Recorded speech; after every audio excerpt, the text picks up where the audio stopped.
folks, back at it again in the Bard's Tale. You know the deal. Let's get this going. Any room this elemental's in, they're just gonna thaw. It's just too much of a hassle to get him out of the summon list as I enter a room after I need him to open the room. And yeah, I'll check the tunes list probably during this episode or something. Just actually want to explore all the areas, see if I get anything else before doing that. Okay, appreciate it. Thank you, Giant Axe. Kite shield, that probably would have been helpful if I didn't buy a bunch of stuff earlier. A nice jeweled sword, wonderfully ornate, kind of like a golden sword, but completely worthless. Oh, so I think I started off this recording session mentioning survival horror nonsense, and I got sidetracked by JoJo. So JoJo's very distracting. But I grew up with a best friend who was obsessed with the genre that I'll talk about more, because this is gonna be a cutscene. Hey, what's up, man? Yikes! Oh, I was expecting someone a little more human, I guess. But you humans place too much emphasis on looks. We furbolgs know what is best in life. And what is that? To dig deep in the earth, uncover rich veins of ore, the satisfaction of a hard day's labour. I'll take looks. Thank you very much. The grateful Furbolg handed over the keystone that he had found in his earlier exploration of the tombs. I thought he was gonna say, what was it? The,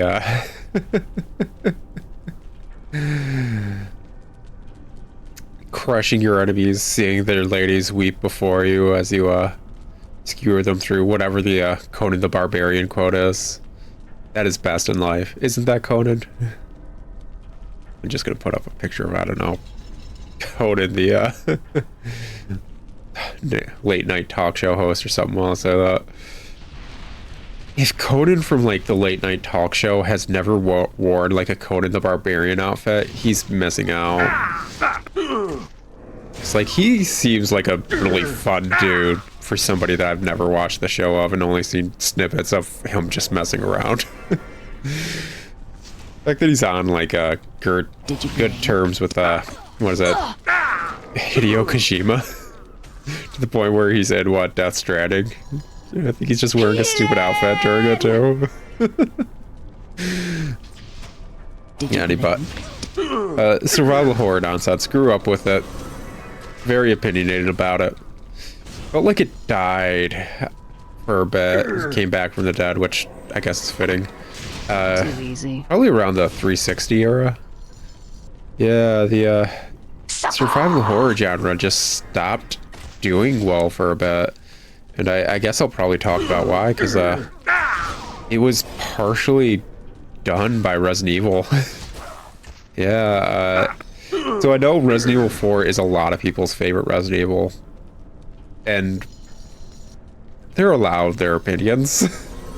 And I'll leave it at that. They're allowed their opinions. I disagree. Oh, lovely.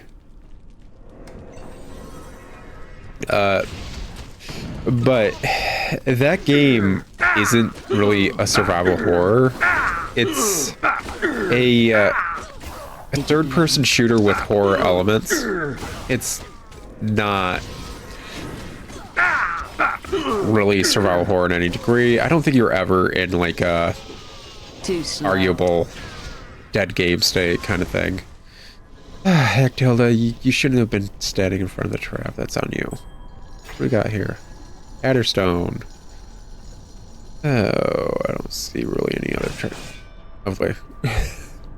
I'm just glad I put all those points into vitality, because yeah, it's helping a lot actually. Yeah,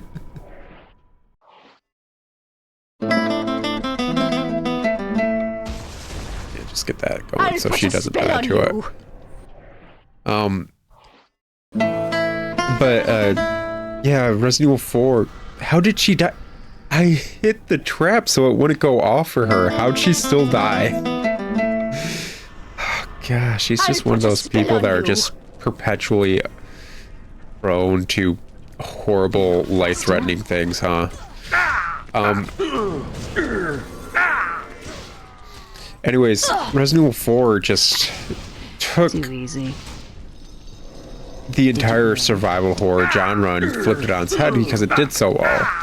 And I'm not upset it did well. I'm upset that, like, it kind of showed Capcom not to do that type of game, or just to only do those types of games. It kind of showed other arguable survival horror games and stuff to not do classic survival horror anymore. You gonna break this dude out? Come on, man. There we go. Because it just, like, obviously, the more actiony games sell better. Cool, whatever, but, like, they're arguably different genres, so now the survival horror genre is completely tossed to the wayside, and people who like proper classic survival horror or survival horror in general are just kind of SOL because that's not selling, because the companies would rather sell to action shooter player bases. Call of Duty is one of the best-selling franchises. Is it the same game over and over? You're damn right it is. But it's one of the best-selling game franchises. Freaking, the Assassin's Creed and basically everything Ubisoft has done in the past 2 decades are the same exact games for the IPs they are. They're slightly changing the formula. Like, Assassin's Creed eventually became like RPG. Oh, cool. But then the RPG Assassin's Creed were just the same games. That kind of stuff. Ubisoft will constantly have a huge open world, like 5 things you can do in the open world, and that's it.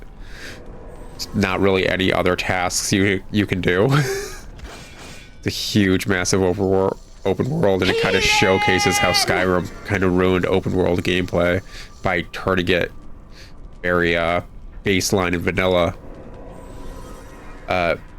which was great for accessibility, but it also just made all the devs decide to do baseline, very not in-depth open world stuff because it sells better. I never thought I'd make it out of there alive, and I owe it all to you. Yes, you do. Good luck, my friend. If you should ever find yourself in Stromness, look me up. I owe you one. Yes, you do. I prefer a more tangible reward right now, if you don't mind. Oh, you kidder. Farewell. Hey, I'm not kidding. You better have something for me, or I'll drag you back here and stick you behind the ice. Oh, you... The bard journeyed through the tomb of the undead Jarl and emerged once again into the light. That was quite unpleasant. Last time I take vacation suggestions from a trowel. Your unpleasantries aren't over, me lad. I see you have me sword. Now hand it over. Speak of the devil. Aye, it's me. And must I remind you of me geash? But as promised, it will be lifted once you give me that sword. Don't get your knickers in a bunch. A deal's a deal. Here's your precious sword. Now, your end of the bargain, if you please. Oh, at last! Oh, she's a beauty, isn't she? Thank you, me friend. Sorry for the way I went about business, but it seemed the only way. As for my end of the deal, not only is the geisha no longer, but here is another token of me appreciation. Oh, and you'll need a sword to defend yourself. Okay. Cool. And so, having broken the curse, our hero continued on his way to the mountain tower. Hey. A win's a win by my books. I'm kind of surprised he didn't accidentally kill himself on that thing. The thing. stronger the bard is, the more damage he can inflict with melee weapons. Just consider that good. Alrighty. Yeah, I'm going to keep exploring because obviously we didn't hit all the rooms. Hopefully I'll actually get a reward from that Furbolg down the line. Furbolg is another mythological creature. I can't remember what it is, though, but I know I've heard the term. Anyways, back to the topic at hand, because I don't think there's going to be really any more cutscenes here. I think we basically did all the plot points, whatever. Actually, before I start that, let's check the tokens and the tunes. Yeah, mercenary. The mercenary, typical of his sort, crude, rude, and very handy to have around in a fight. Once again, certain parallels could be drawn to the bard. I think just gotta flail around with Zax, not Kafos. I think he just got an upgrade to stats, not even like a descriptor or anything. The fire elemental, a seething inferno of liquid fire, very effective at burning things up, and not much else. This, of course, made it effective at one more thing than the bard. Yeah, fancy. And let's go to token list. Heavy gloves made from the hide of a badger that imparted some of the animal's strength and ferocity into the wearer. So tired of hearing about the gloves. They also smelled very much like a dead badger. This small token was once worn by the legendary hero Finnick. It was said to give its wearer added grace and agility. Oh, fancy. Anybot.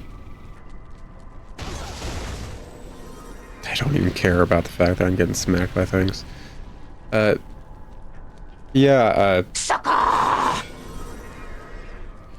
a lot of games kind of just started, going for the larger number consumer base, which makes sense. Obviously, it's an industry, yada yada. And when you find out people like a certain game or genre, they want to make games or things in that genre. The issue came with the lack of expanding upon ideas introduced, as well as like the homogenization of genres and stuff. Survival horror was never a thing for a minute because all survival horror got turned into action games with horror elements, and we're still seeing a bit of the issues of that nowadays. It's only like more indie devs and like an occasional AAA dev that's branching out to make things more proper and slower paced for the survival horror like games. This looks very Minotaur-y. Yeah, whatever. Maybe I'll have something to do with that later. Who knows? Because that looks arguably important. Anyways. Yeah, I think this is the first room right over here. Means we still need to head south as well as into the rooms in the area with the old king and all that. Gosh dang. At least the hag isn't getting hit by the traps. I don't want to keep having to put her up. But since survival horror fell to the wayside, it got really arguably depressing for me and my friend. Same thing arguably happened with like movies and stuff, and it's like I remember a long period of time where like, what was it? I feel like movies low-key got ruined by things like Paranormal Activity or whatever, and other stuff that just changed how people were looking at movies. Jump scare tactics became the norm. So I remember for like 5+ years, my friend would give me like the cliff notes of a movie or whatever, and he just wouldn't have liked it as a dude who loves the genre. And it's like, I remember just asking him, I was like, when's the last time you liked a movie, like a horror movie? And he's like, oh. It's like, yeah, it's been a minute, hasn't it? It's like, yeah. Because like, it just kept doing the same kind of scare tactics amongst other things. Because that's what was selling and that's what got popular. Horror games became something else than horror games because that's what was selling and that's what was popular. And it just messed with the genre as a whole. Like I said, people are allowed to like Resident Evil 4 and consider it their favorite game. That's not the issue.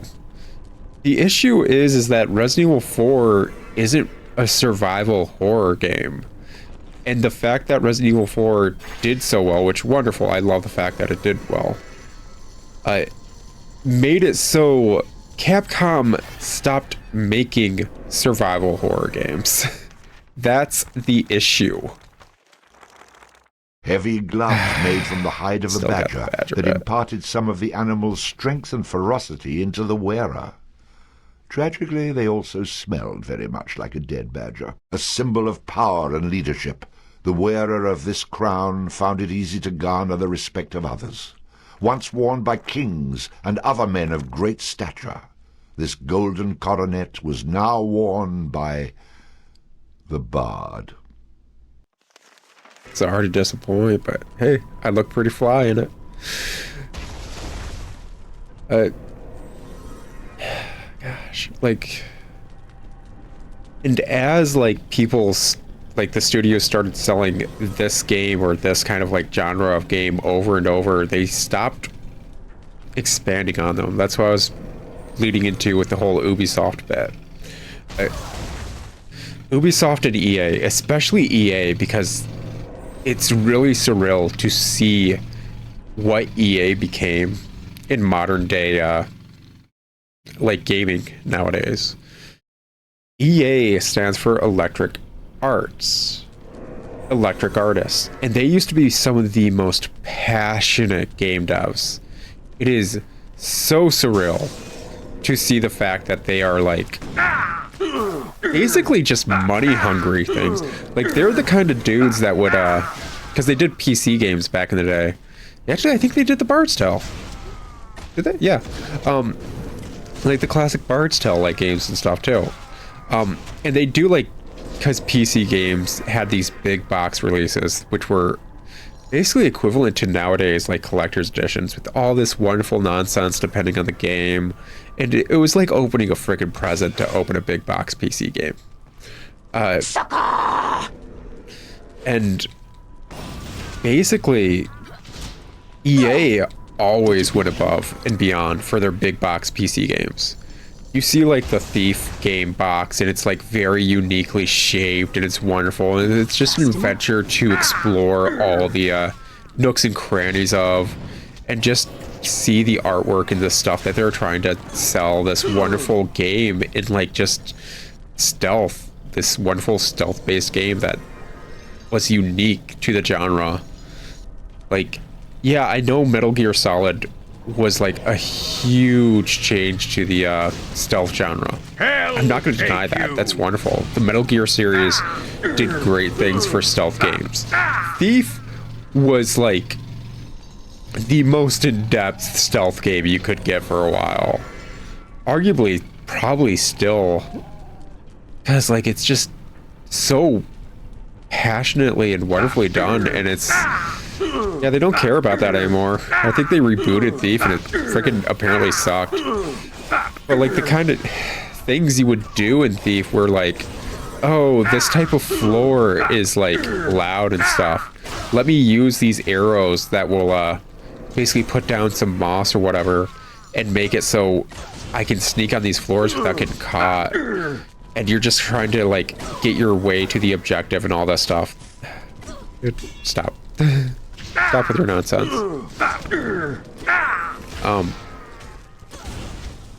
And like, yeah, Thief had issues. I think a lot of people are upset about like where the story would go eventually and pacing and all that. That makes sense. They were perfect games, but like they were obviously very passionate games. And that's what EA used to be. Very passionate. And that just stopped. That stopped. It's long and short of it. They don't care anymore. Time to play. Ubisoft, I'm certain if we go to the start of their catalog, they were very passionate too. And now they're not. Whose head needs cracking? They just don't care anymore. And it's not caring simply in putting in the extra effort that makes the game magical, makes the experience magical and like heartwarming and memorable. When's the last time you guys opened a video game case or like got a game and you're just like, oh heck yeah, and it's super memorable in your mind? When's the last time you got something from a video game dev and were like, ah, what a wonderful experience? Because like it's hard to do that even with freaking collector's editions. I've got like what, the Stubbs the Zombie collector's edition, and besides the crap show that was like trying to get that to me, because like it just got delayed again and again and again.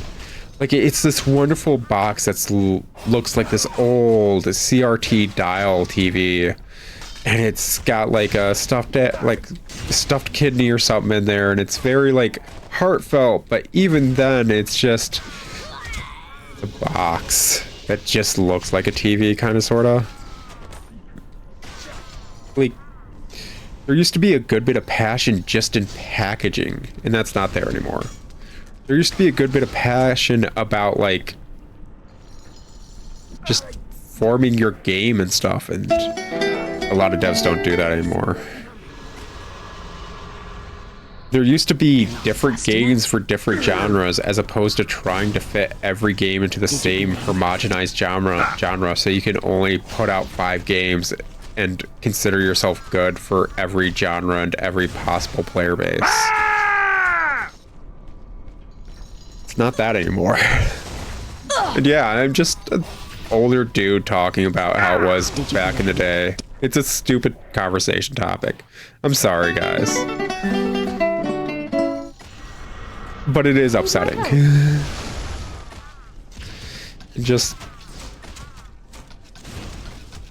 it's upsetting. Like, Resident Evil as an IP is upsetting to me. Because we're circling back to the survival horror bit and how Resident Evil 4 changed things. Resident Evil as a whole IP is upsetting to me. Because it's not what I grew up with anymore. And that's fair, things change. Well, it didn't stay a survival horror. And what Resident Evil eventually became, with like the most recent ones, are obviously them not wanting to make Resident Evil anymore. Like, it's surreal because Resident Evil 7 and 8 should be completely different IPs. And Capcom has a lot of horror IPs and IPs in general that they could have used instead of Resident Evil 4, 7, or 8.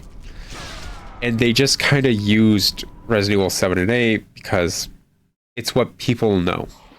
It's a IP that sells. Resident Evil 8 Village, is 8 Village and 7's the friggin', yeah, okay, I'm pretty certain it's that way. I'm trying to remember because like those games are just very nebulous in my head. 8 is quite literally them making a Van Helsing game. Nothing about Resident Evil. These dudes are just constantly respawning, man. Come on, man. Not about this life. I'm not. Like, I'm happy that you can keep, like, grinding or whatever. I think this may be connected to the area where, what was it? We were fighting the, stuff for the king or whatever, and they just kept spawning so he could get a kill count. Yeah, this is effing absurd. Like, come on. Dudes. Okay, nope. Yep. Yeah, I should have healed. I'm gonna call it an episode there. I'm dead. can't keep going after that. I forgot I had adder stones. I haven't used them in so long. It's like, oh yeah, I need to get my shield out so I can bash these dudes and take them down. Yeah, I have healing. We're going to call it out an episode there, though. I'll talk to you guys later. Ciao.